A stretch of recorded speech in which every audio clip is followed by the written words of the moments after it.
Well, as many of you know in my secular work, I've mentioned numerous times that I always go in before third shift leaves.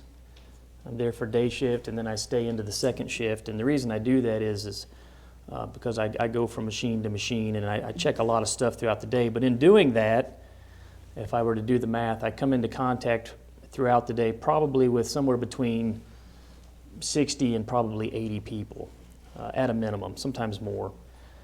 And here's what I've come to realize, not only in general, but especially as of recently, that today it seems like for the most part everyone's life is somewhat crazy.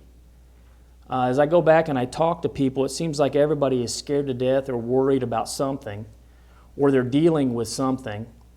And so as you begin to ponder really what's going on in general, or the things that man deals with, you might begin to ask yourself, what is really the point of all of it? What is the point of it all? If you're smart and you have things in context, you might ask yourselves, am I worried about the wrong things? Oftentimes I think we don't ask those questions because we're so busy with the day-to-day. But sometimes we do sit and ponder things like, what really is the meaning of life? What are the things that should be important to me?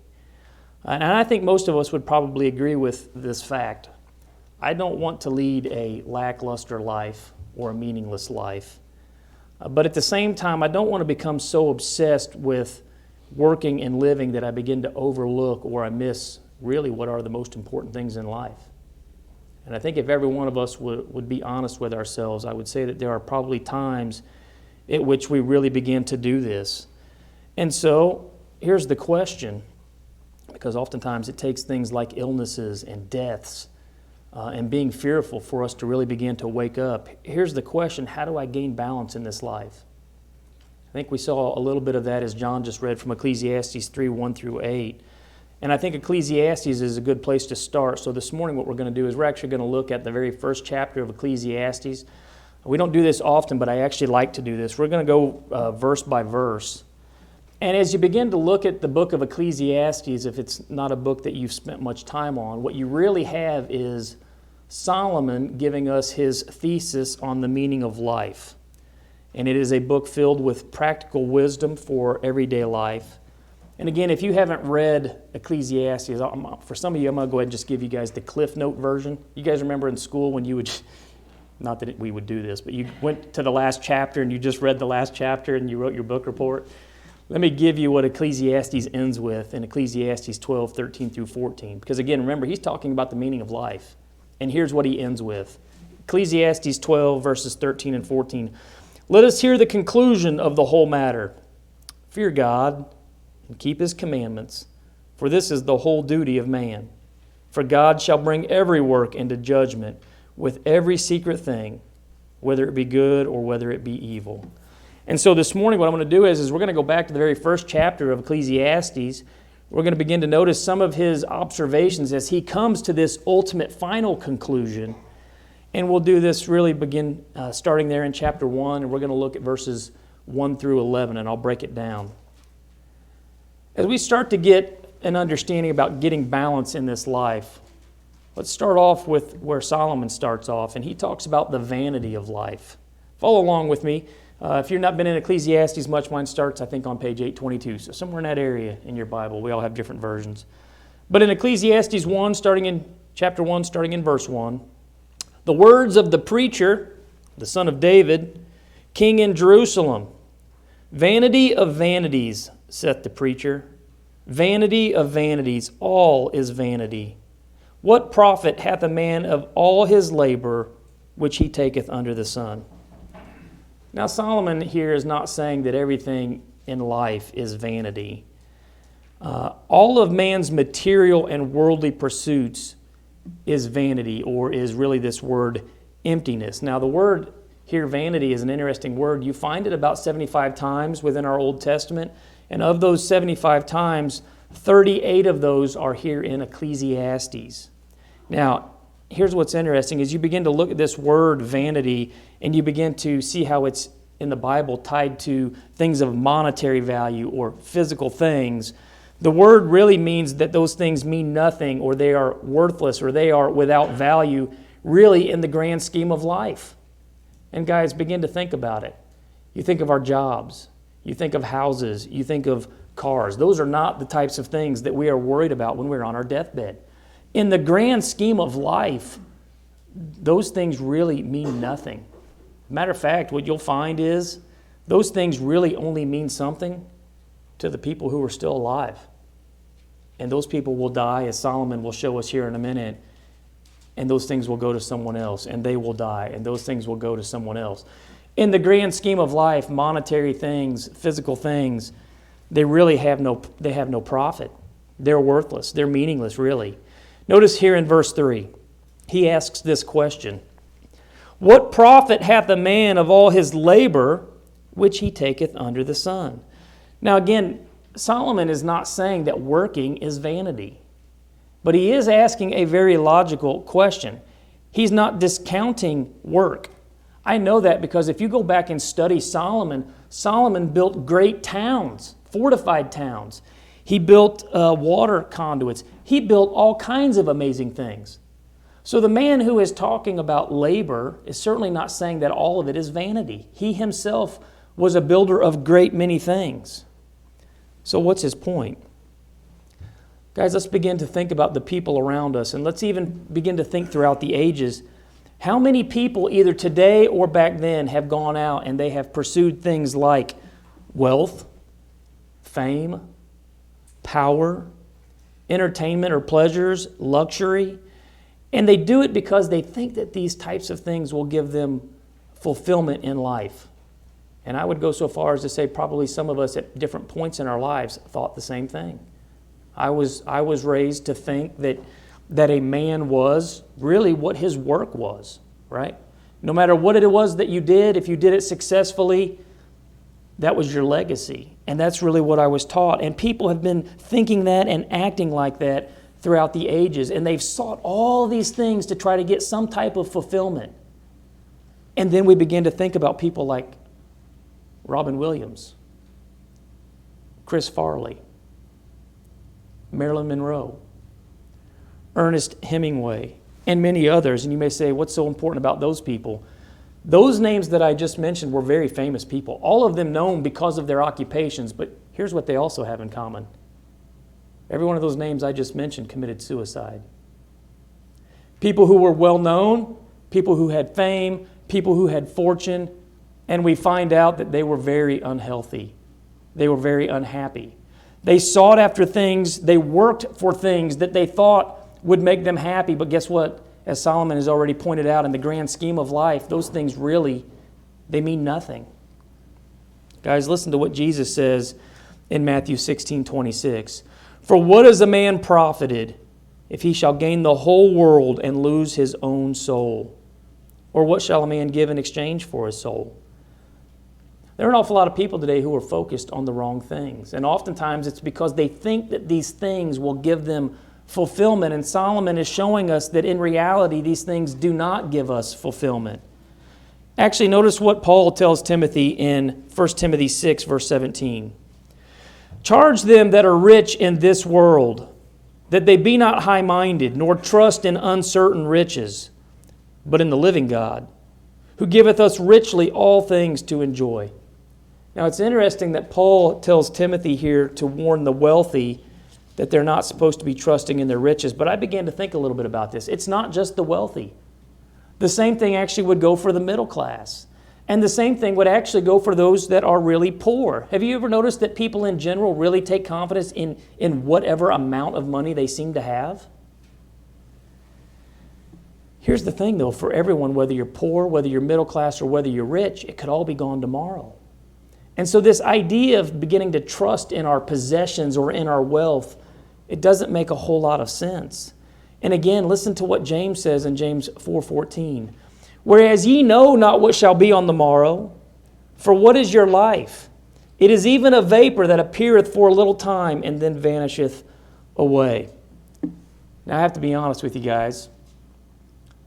When I was younger, I put a great deal of concern and worry about my job, income levels, houses, cars, things of that nature. But as I get older, and probably like many of you, I don't worry very much about losing a car, right? If one of my kids smash a car, my wife smash a car, I don't really worry about it that much. It's a pain. I gotta replace it. I don't worry about losing houses. I don't worry about these things that I used to oftentimes worry about, right? I worry now about physical family, my spouse, my children, things like that, becoming ill. Those are the things that I began to worry about, and it's because at one point, like many of us, I don't think my life was very balanced. Solomon begins to point out the things that would help us to have a balanced life. And really what he's pointing out is it's vanity and futility when we begin to place our hope and our trust and we begin to spend all of our effort seeking after these things in life. Because ultimately, at the end, guys, we're all going to die. We're going to leave those things for somebody else. Now, he points something out here starting in verses 4. He talks about the earth abiding forever. Let me correct something before I go on to this. Sometimes when you see the word forever, it doesn't mean forever. It doesn't mean infinity. It's talking about the age of a time, right? And so for those that would believe in this idea of living in paradise on earth forever, and there are a bunch of people that believe that now. It's becoming more prominent. You used to not hear about it except for really one or two primary groups, but a lot of people are now believing this. He is talking about the earth abiding forever really up until that appointed time. Well, it will no longer abide, which is what we actually learn in 2 Peter 3:10, that the earth and all the things here are going to be burned up. Okay, so when he talks about forever here, he's talking about up until the judgment when Jesus returns, and at that point everything is going to cease to exist. Follow along in Ecclesiastes 1, starting in verse 4. Notice he points out something here that we all know it. We don't like to think about it. One generation passeth away, and another generation cometh, but the earth abideth forever. The sun also riseth, and the sun goeth down, and hasteth to his place where he arose. The wind goeth toward the south, and turneth about unto the north. It whirleth about continually, and the wind returneth again according to his circuits. All the rivers run unto the sea, yet the sea is not full. Unto the place from whence the rivers come, thither they return again. It's really vanity and futility, according to Solomon here, to begin to put our trust in the things of this life. And he says one generation comes and they pass, and another one comes after that. And we're all going to die unless the Lord returns first. And as he follows up on the fate of man, he then begins to talk about the earth abiding forever. The things that will take place upon this earth as it abides. He starts off by simply saying humans keep being born and humans keep dying, but the process is over and over and over again. And one of the things we get as we begin to think about this, and let this sink in for just a minute, all these people who were famous within our generation, all those that were famous within their generation, even thousands of years ago, they were not so important that when they died, the earth quit spinning. They were not so important that the world could not go on without them. Even though they may have created or accomplished many great things, the world continues to spin. He says that the sun continues to set and to rise, verse 5. And he then goes on and says the wind goes toward the south and it turns around towards the north, verse 6. And what he is doing is he is pointing out natural laws that have repetitively taken place on this earth as it continues to spin. Verse 7, he says, all the rivers run into the sea, and yet the sea is not full. Guys, he's talking about general rules here. The lakes and the oceans, they stay within their boundaries. They may go down and they may come up, or they may even shift a little bit over time. But if you think about it, it continues to rain and rain and rain, and yet all of that rain fills lakes, it goes into rivers, it goes into the ocean, and it continues to stay within its boundaries. And all these things happen day in and day out, and they have been happening day in and day out for thousands and thousands of years. And I think what he is showing us is if the complexity of man is not enough to prove that there is a God, you can begin to look at the order and the natural laws around us, and they themselves will point to the fact that there is a God. Why do I bring that up? Because as we are trying to gain a balance in life, it all has to begin with the acceptance of the fact that there's a God. I can see it simply by looking at man who's made in his image, and I can even see it in the things that are around me. Paul says this very clearly, that even the Gentiles didn't have an excuse. Romans 1:20, for the invisible things of him from the creation of the world are clearly seen, being understood by the things that are made, even his eternal power and Godhead, so that they are without excuse. You cannot look at the design created by the master architect and think for yourself honestly and logically it just happened. Right? If I see a watch laying on the ground, I'm not going to pick it up and go, I guess it just fell out of the sky and it just happened. And how much greater and how much more complex is man and the world than a simple watch? And yet you have people today who will look at that, and in spite of all the evidence, we really have what the psalmist says in Psalm 14:1. The fool hath said in his heart, there is no God. They are corrupt. They have done abominable works. There is none that doeth good. Solomon is pointing out the natural laws of man, the natural laws of the world. And I think part of that is to bring us back to focusing on the fact that there is a God. If we're going to have balance in our life, it certainly has to start with that. Now he begins to go in and talk about, I guess we could say, just how hard this world really is. Listen to Ecclesiastes 1:8. He said, all things are full of labor. Man cannot utter it. The eye is not satisfied with seeing, nor the ear filled with hearing. He says, all things are full of labor. Or you could even probably translate that as wearisome. Think about this for just a second. For every one of us to survive in this life, we have to provide. Sometimes it's each of us individually providing. Sometimes what you have is a single provider for a household. But every day there are things that we have to do. We have to literally work every day to survive. It would include things like secular work. It would include things like household work. We think about the work that we have to sustain our physical bodies. And even as we mentioned this morning when I was talking with someone, for most of our life is really just a routine of all the things that we have to do. And guys, for the most part, this is sad, I had this discussion at work this week also, we spend the majority of our lives working. Many people work the majority of their lives simply to initially retire and live a year or 2 years. And it happens quite often. They've worked and they've worked and they've worked, and then they have very little time after that to not work. But for most of us, it's a routine. It's whatever we can do to survive. And if you begin to think about this, some people, they decide to provide honestly. Some people choose to provide in a dishonest way. But whether they're doing it honestly or dishonestly, if you think about every one of us, one of the very first things we worry about every day is providing. Having money, having houses. We're trying to make sure that we are provided for. Again, he's not saying that working is vain, but there has to be a balance in life. He says man cannot utter it in verse 8. I think we're really incapable of putting into words how futile things are, and at times even how much labor it takes for each of us to survive on a daily basis. It seems to me, as I think about it, that I'm constantly working on something. And that's not a bad thing.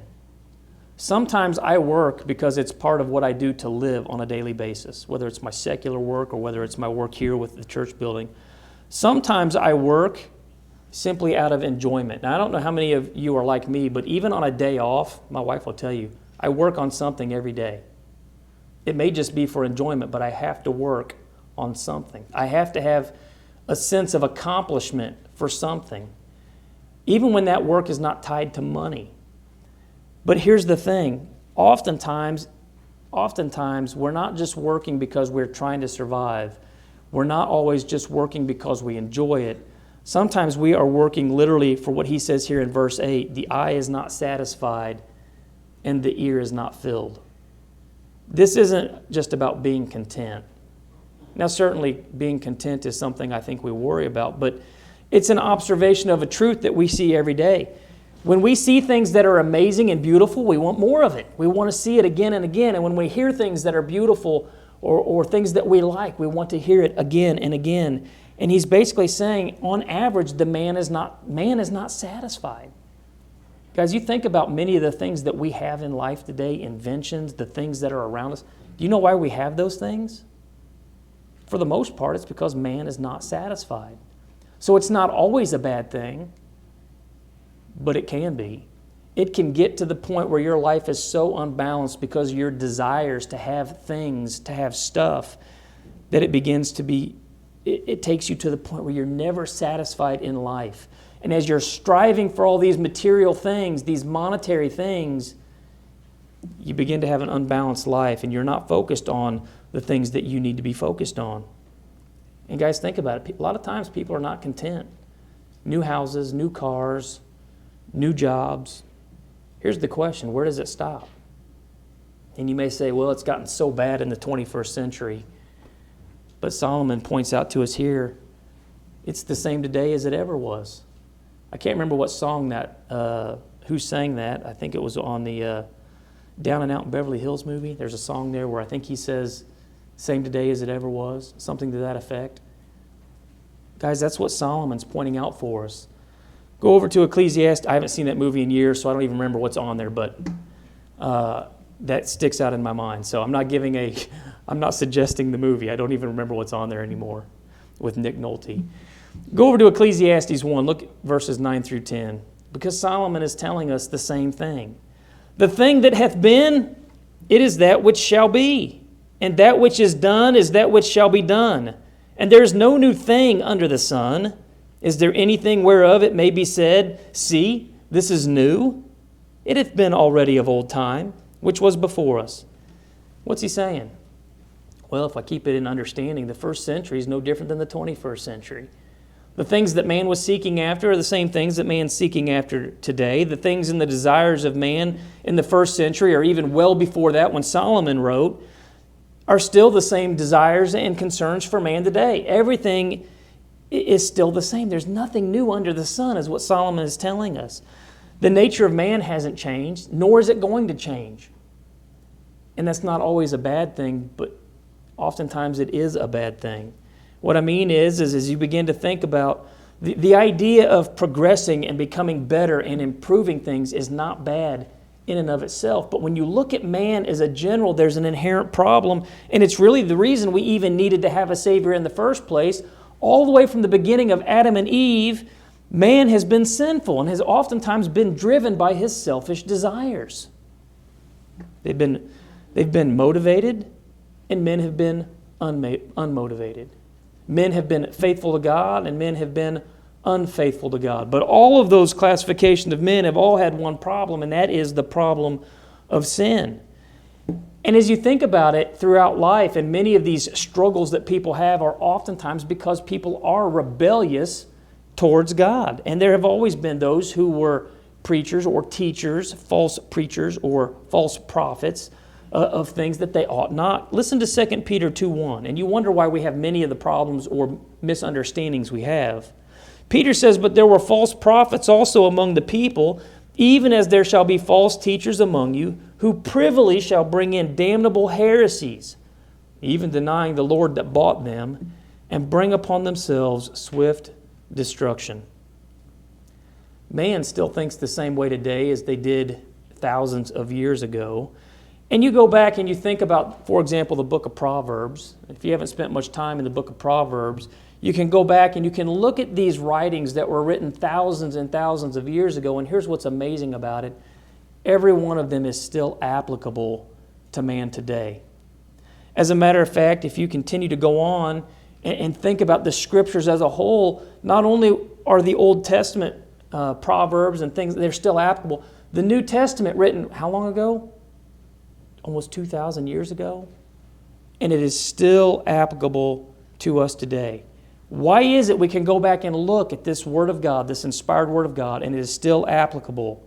Well, it's because it comes from an inspired source. It knows the mind of man, and because it knows the mind of man, it gives to us the will of God so that we know how we ought to direct our steps. That's partially what Ecclesiastes is talking about here as we begin to get this understanding. How do we balance our life? Well, first thing we have to understand is it goes back to the inspired Scripture. But Solomon says there's nothing that is truly new, and he's pointing something out here to us. People might say, well, that's not necessarily true. What about cars? What about airplanes? What about technology? What about all the things we've advanced in math and science and learning? And while technology has changed, it's all still due to the nature of man. Man sees a problem, and man wants to solve it, right? Man sees an object, and he asks himself, how can I improve upon it? And so you go back and you say, well, things have changed. We've got cars and we have airplanes, right? Guys, those are all the exact same thing that they were worried about in the first century. How am I going to get from point A to point B? They were walking and using horses. Man found a way to improve upon it. It's not any different. It's about how to get to point A, from point A to point B. Then you say, well, what about cell phones and computers and technology? All of our systems of education that we have today. Think about those things. All of those have to do with man communicating to man, or they have to do with man passing on teaching and understanding. That has been going on for thousands of years. The mode is slightly different, but it's the same old, same old. You begin to go back and think about things today that we have that they didn't have. What about modern day appliances, conveniences, right? That is just another way of us carrying out work that people were already doing thousands and thousands of years ago. Thousands and thousands of years ago, I'm sure when they ate dinner, they had to clean their utensils and plates, right? What do we have today? If you're lucky, dishwashers. Guys, nothing's changed. The mode might have been improved, but the things that we have today really are just like the things of yesteryear. And if you think about it, we have all this technology today. Things should be so much easier. We spend less time with our loved ones now than they did then. And they didn't have any of these things. Even most of the ideas and philosophies, as Solomon begins to point out, they're not new. People will say, oh, listen to this guy, he's got a brand new doctrine. There's a brand new teaching. Guys, most of these things have already been taught before. They've been believed by somebody and maybe called a different name, but there's nothing new under the sun. The world as a whole is still rejecting God and rejecting His will. Men are still oftentimes selfish. They are self-willed, desirous with the works of the flesh. Men are still creating gods in their image, as they've often done. There's still crime being committed, and we still have to create laws to try to keep man within boundaries. Are things really any different today than they were thousands and thousands of years ago? No. And for many people, our lives today are just as unbalanced as they were when Solomon was writing this. Why are our lives unbalanced? Why are many people doing these things that, as you look back, clearly seem illogical? Solomon begins to give us some of that answer. Ecclesiastes 1:11. There's no remembrance of former things, neither shall there be any remembrance of things that are to come with those that shall come after. As I read that passage, I begin to myself go back to world history class. I had an instructor that I loved so much. My senior year, I took him 4 classes. I had him 4 periods of the day. And he would come in, and there were a number of things he would say, but he would often come in and he would tell us, those who failed to learn from history are doomed to repeat those errors. And I thought he was so wise at the time, because if you think about it, if we learn from history and we learn where people messed up, we won't go back and do the same thing. And I thought, man, he's a smart guy to come up with that. But he didn't come up with it. Solomon is alluding to the very same thing that I was being taught by another man in high school.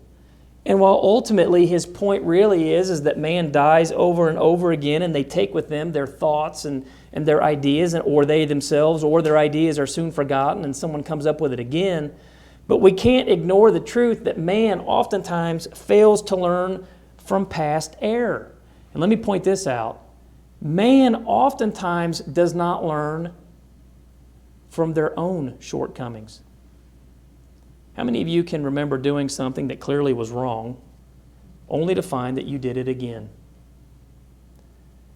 You ever notice sometimes it takes us a little while to learn from our mistakes? Some people never learn from their mistakes, and Solomon points this out as a general rule. People continue to make the same mistakes over and over and over again. And Solomon even states that this is going to continue with future generations. But guys, we don't have to be that way. If we are wise, if we go back and we learn from the past, we'll not repeat those same sins, that same error. As a matter of fact, listen to Romans 15:4. For whatsoever things were written aforetime were written for our learning, that we through patience and comfort of the Scriptures might have hope. Have you guys ever noticed that the Bible tells us some of the most despicable sins imaginable? It talks about some of the greatest people we've ever read about or known about, and it talks openly about their shortcomings and their sins. Why?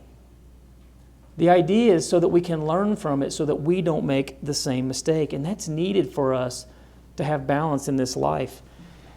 Life has a routine, and that can be a good thing. And I was mentioning this morning, I'm a person who's very set on routine. I like routine.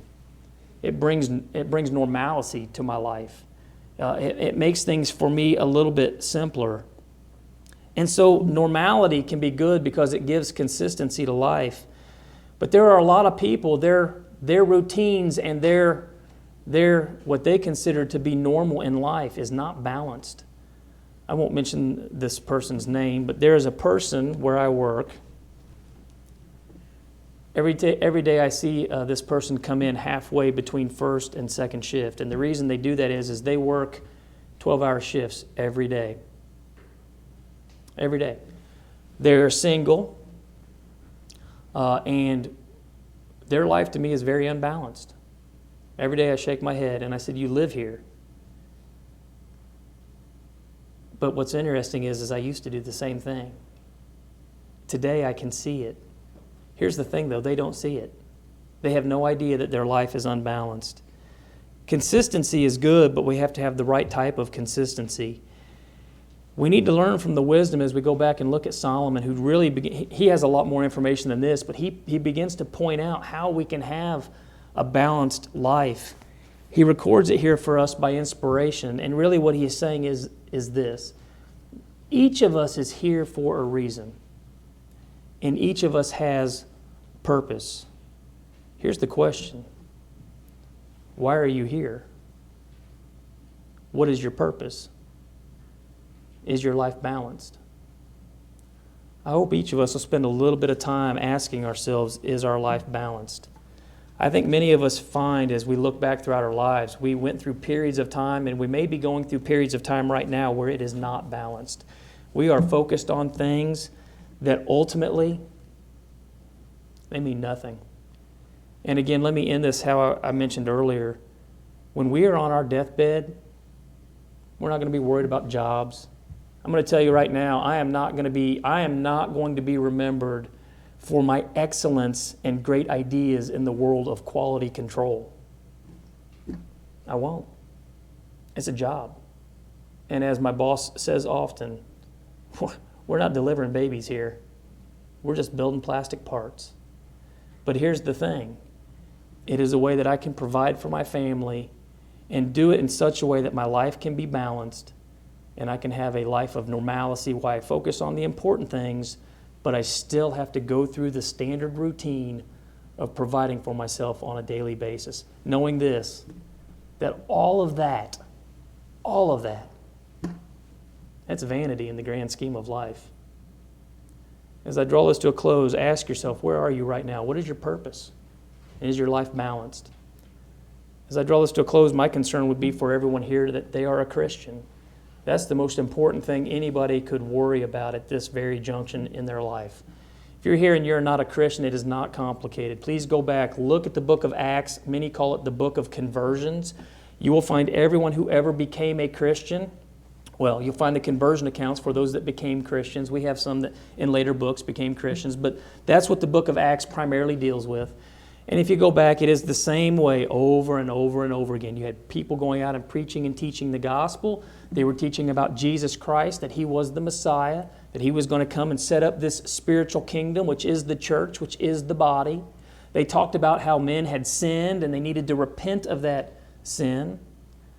They talked about the fact that men needed to confess Christ. And so after they believed, they repented of their sins and confessed Christ, and then they were immersed in water for the remission of their sins. That's what you find in every conversion account. I didn't cite the verses, and if you're watching this and you say, can you cite verses? Please email the church, email me, call us. I will call and have a Bible study with you, and I'll give you every passage. That's how people became Christians in the first century. That's how you still become a Christian today. If you're here and you've not done that, please let somebody sit and study with you. Let us talk with you. If you are here and you're a Christian, the focus today is this. Is your life balanced? That's probably one of the most important things you can worry about as you're striving to be faithful. If we can help you in any way, you can come forward as we're led in a song of invitation.